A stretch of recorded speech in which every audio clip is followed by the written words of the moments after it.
তারেক রহমান কইছে যে এই দেশে চরমপন্থা এবং মৌলবাদের অভয়ারণ্য যেন পরিণত হইতে না পারে। দেখেন, অতি উত্তম কথা। তবে ইন্ডিয়া মনে করে মৌলবাদীদের বিরুদ্ধে শেখ হাসিনাই একমাত্র ভরসা। ইন্ডিয়া টুডে একটা নিবন্ধ ছাপিয়েছিল 2022 সালে। 2016 সালে বামেরাও বলতো দেশের বড় শত্রু মৌলবাদ। হাসিনার ফ্যাসিবাদ কিন্তু বড় শত্রু না, বড় শত্রু মৌলবাদ বামেদের মতে। তাইলে আমরা বুঝলাম বাংলাদেশে মৌলবাদ বলে একটা জিনিস আছে, মৌলবাদী বলেও একটা জিনিস আছে যা খুবই খারাপ, তাই না? সেটারে বিএনপি খাইয়া দিতে চায়, সেটা বিএনপি প্রতিরোধ করতে চায়। আচ্ছা, খুব ভালো কথা।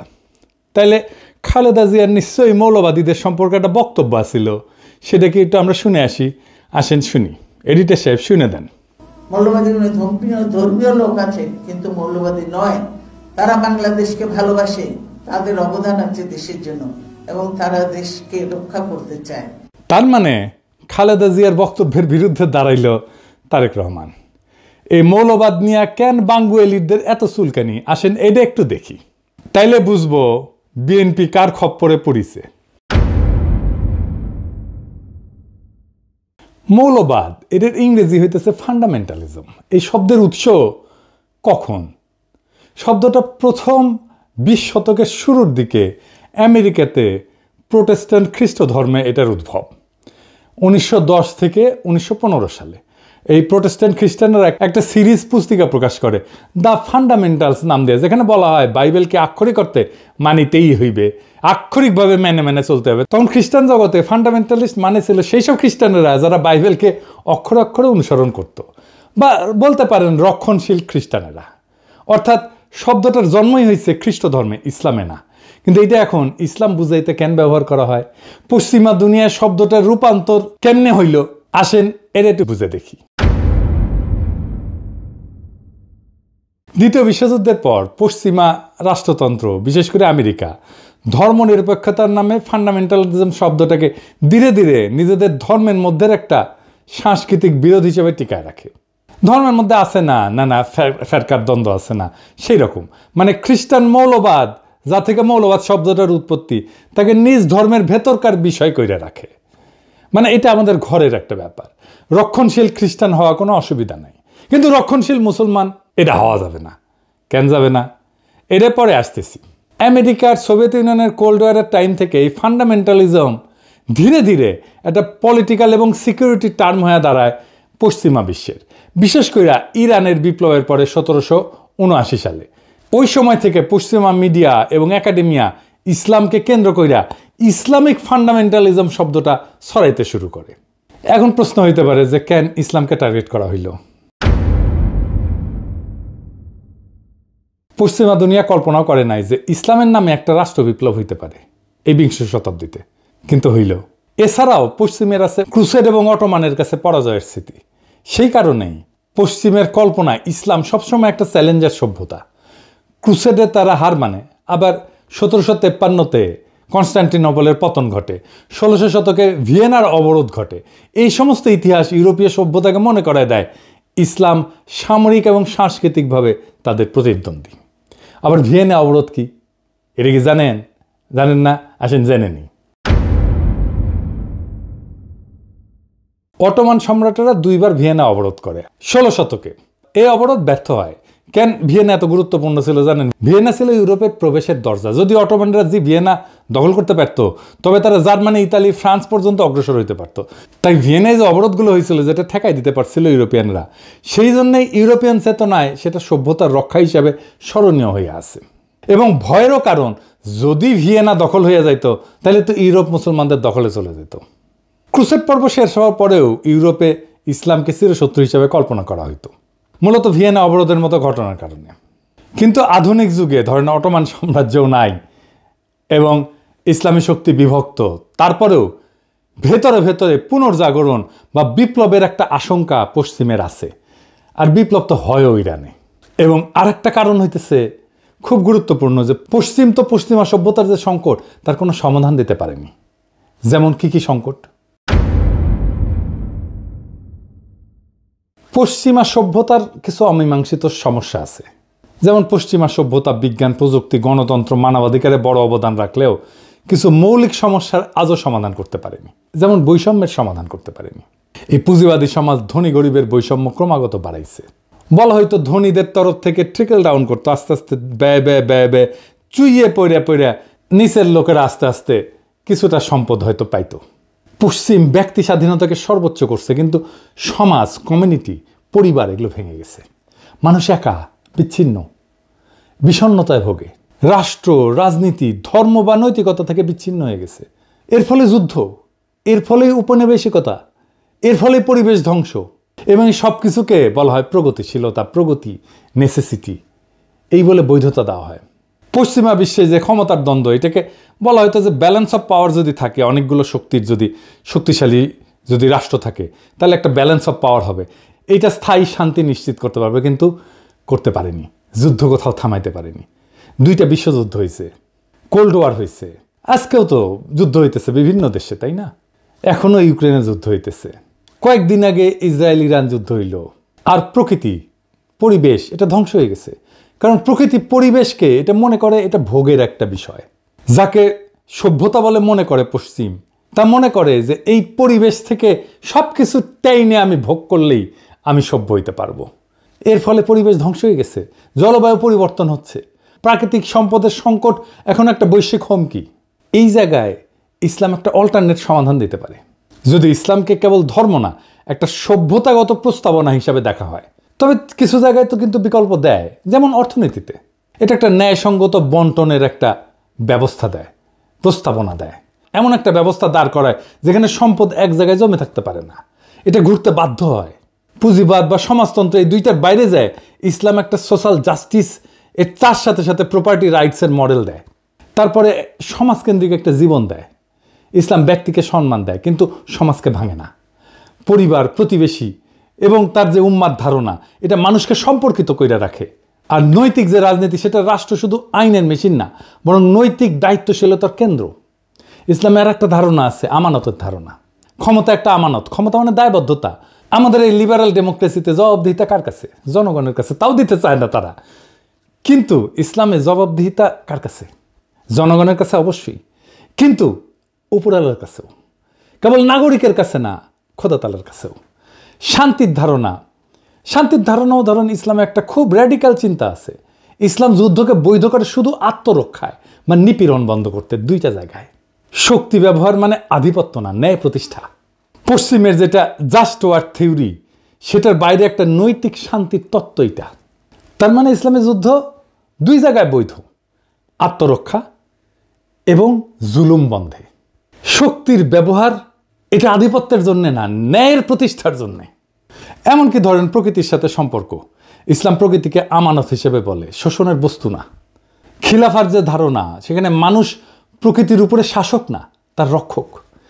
এই যে পরিবেশগত বিপর্যয় হতো, এই পরিবেশগত বিপর্যয় হতো না পৃথিবীতে যদি ইসলামের দৃষ্টিতে পরিবেশ আর দুনিয়াকে দেখা হইতো। তাই ইসলামকে একটা বিকল্প সভ্যতার ধারণা হিসেবে এটা একটা পরীক্ষা নিরীক্ষা করা সম্ভব সমাজে, রাষ্ট্রে। আমি আমার পিএইচডি গবেষণার কথাই বলি, এইখানে যেখানে গ্যাপ, সেখানে ইসলামের ধারণা প্রযুক্ত করলে সমস্যাটা মিটে যায়, কিন্তু এটা নিয়ে অন্যদিন আলাপ করা যাবে। তাই ইসলাম শুধু না, পুরা ফান্ডামেন্টালিজম, এই মৌলবাদ শব্দটা ইসলামের সাথে যুক্ত কইরা একটা ভয় তৈরি করা হয় পশ্চিমে। কারণ আধুনিক রাষ্ট্রতন্ত্র এবং গণতন্ত্রের চ্যালেঞ্জ পশ্চিমা রাষ্ট্রতন্ত্রের চোখে ইসলাম একটা আদর্শগত বিকল্প হয়ে দাঁড়ায়। অর্থাৎ গণতন্ত্র, লিবারালিজম, সেকুলারিজমের বাইরে এক সম্পূর্ণ সামাজিক রাজনৈতিক কাঠামো হাজির করে ইসলাম। তাই একে প্রতিরোধ করার জন্য ইসলামিক ফান্ডামেন্টালিজম শব্দ দিয়ে তাকে ব্যাকওয়ার্ড, ইরেশনাল, অযৌক্তিক, ভায়োলেন্ট, সহিংস এইটা বলে চিত্রিত করা হয়। মুসলিম রাজনৈতিক আন্দোলনগুলোকে যদি ফান্ডামেন্টালিস্ট হিসেবে ট্যাগ দেওয়া যায়, তাহলে তাদেরকে আন্তর্জাতিকভাবে অগ্রহণযোগ্য কইরা দমনকে বৈধতা দেওয়া যায়। কিন্তু দেখেন, হিন্দু ধর্মে কোনো মৌলবাদ নাই, খ্রিস্ট ধর্মে মৌলবাদ নাই, হিন্দু ধর্মে মৌলবাদকে আলাদা করে দেখা হয়। কেন? খ্রিস্ট ধর্মে ফান্ডামেন্টালিজম এটা আভ্যন্তরীণ ধর্মতাত্ত্বিক এবং সাংস্কৃতিক দ্বন্দ্ব, এইটাকে যদি ডেমোনাইজ করা হয়, তাহলে পশ্চিমা জনসংখ্যার একটা বড় অংশ সরাসরি ক্ষুব্ধ হয়ে যাবে। তাই ওদের মিডিয়া এবং একাডেমিয়া খ্রিস্টান ফান্ডামেন্টালিজম শব্দটাকে সীমিত অর্থে ব্যবহার করে, সন্ত্রাস বা হুমকির সাথে যুক্ত করে না, কিন্তু ইসলামকে করে।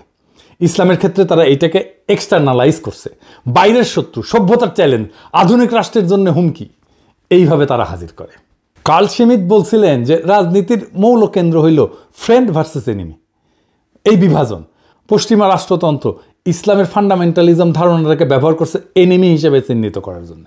ফুকো দেখাইছেন যে কিভাবে ক্ষমতা ডিসকোর্স তৈরি করে বা বয়ান তৈরি করে। ইসলামিক ফান্ডামেন্টালিজম একটা ডিসকোর্স বা বয়ান যা ইসলামকে সবসময় ইরেশনাল, ভায়োলেন্ট, প্রিমডার্ন এই হিসাবে উপস্থাপন করে।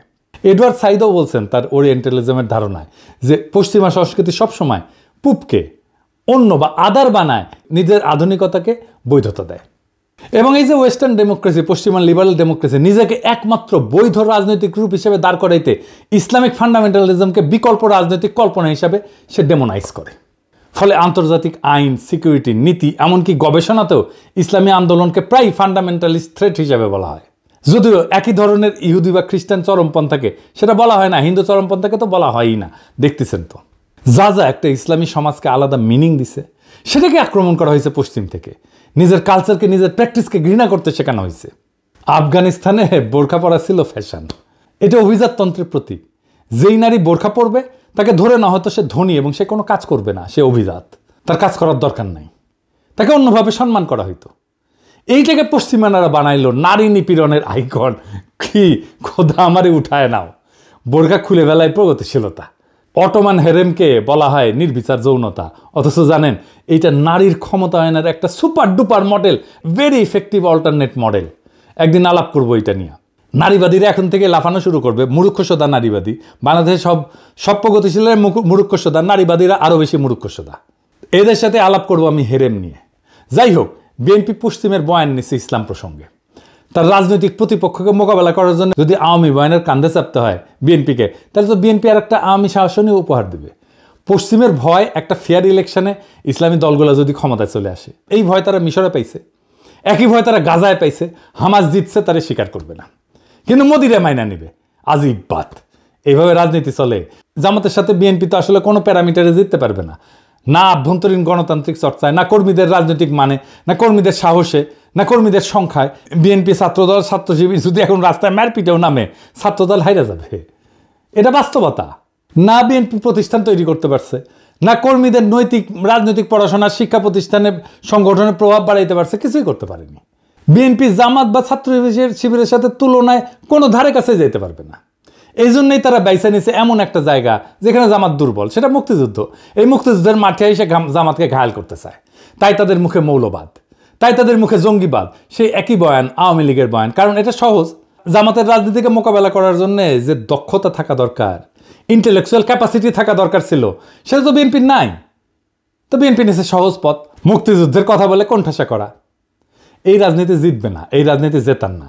এই রাজনীতি অবশ্যই বিএনপিকে পরাজয়ের রাস্তায় নেবে। এই রাজনীতি বিএনপিকে রাষ্ট্র ক্ষমতা আসতে দেবে না, লিখে রাখতে পারেন। এইটাই বিএনপির রাজনৈতিক পরাজয়ের কারণ হবে। পশ্চিমা শক্তি আমাদেরকে কোনো সাহায্য করেনি হাসিনা বিরোধী লড়াইয়ে, আমাদের কোনো ধরনের কূটনৈতিক সাহায্য করেনি। হাসিনার শাসনকে সর্বতভাবে সাহায্য করে গেছে, সাপোর্ট করে গেছে পশ্চিমা শক্তি। এখন সেই পশ্চিমা শক্তির ইচ্ছায় যদি বিএনপি তার আগামী রাজনীতি নির্ধারণ করে, তার রাজনীতিকে বাংলাদেশের মানুষ প্রত্যাখ্যান করবে। বাংলাদেশের মানুষ তার ধর্ম, তার সংস্কৃতি, সেটাকে সাথে নিয়ে বাংলাদেশের মানুষ আগামীর রাষ্ট্র গঠন করতে চায়। পশ্চিমাদের সাজেশনে না, পশ্চিমাদের ধারণা দিয়ে না, পশ্চিমাদের প্রেসক্রিপশন দিয়ে না, বরং পশ্চিমাদের প্রেসক্রিপশনে যারা রাষ্ট্র করতে আসবে তাদেরই বাংলাদেশের জায়গা হবে না। বাংলাদেশের রাজনীতির বড় ট্র্যাজেডি হইল নিজেদের শক্তি আর ঐতিহ্যকে ভরসা না কইরা বিদেশি প্রেসক্রিপশনকে আঁকড়ায় ধরা। আওয়ামী লীগ তা করছে বছরের পর বছর, আর বিএনপি যদি সেই একই পথে হাঁটে তবে তার পরিণতি একই হবে। মৌলবাদ নামের কৃত্রিম আতঙ্ক দেখায় জনগণকে ভয় দেখানো যায়, কিন্তু ক্ষমতা দখল করা যায় না। বাংলাদেশের মানুষ চায় না কোনো আমদানি করা প্রেসক্রিপশন, তারা চায় নিজেদের ধর্ম, সংস্কৃতি, ইতিহাস এবং আত্মপরিচয়ের ভেতর থেকে বেরিয়ে আসা একটা রাষ্ট্র। সেই রাষ্ট্র হবে ন্যায়ভিত্তিক, বিশ্বাস এবং মূল্যবোধ নির্ভর, যেখানে বিদেশি লেভেল না, বরং বাংলাদেশের মানুষের রক্ত মাংসের চাহিদা তার রাজনৈতিক চালিকা শক্তি হবে। তাই আজ যদি বিএনপি আওয়ামী লীগের সহজ পথ অনুসরণ না কইরা বরং নিজের কণ্ঠে, নিজের বয়ান, নিজের আত্মপরিচয়কে রাজনৈতিক ভিত্তি করে তোলে, তবে এই জাতি তার পক্ষেই আবার জায়গা উঠবে। কিন্তু যদি তারা পশ্চিমের সাজেশন আর আওয়ামী লীগের কপি পেস্ট রাজনীতির মধ্যে হারায় যায়, তবে এই জাতি তাদের ক্ষমা করবে না। ইতিহাসের আদালতে তখন বিএনপির নাম লেখা থাকবে আত্মসমর্পণকারীর তালিকায়, পরাজিতের তালিকায়। বাংলাদেশ আজ নতুন দিগন্ত চায়। আওয়ামী বা পশ্চিমা কণ্ঠস্বর না, বরং নিজের সত্যিকারের কণ্ঠস্বর যে দল সেটা শোনাবে, সেই দলই আগামীর বাংলাদেশ করবে, এইটা লিখে রাখতে পারেন, এটা নিশ্চিত। সেটাই ছিল 2024-এর বর্ষা বিপ্লবের অঙ্গীকার। বাংলাদেশ সেই পথেই হাঁটবে। ইনকিলাব জিন্দাবাদ।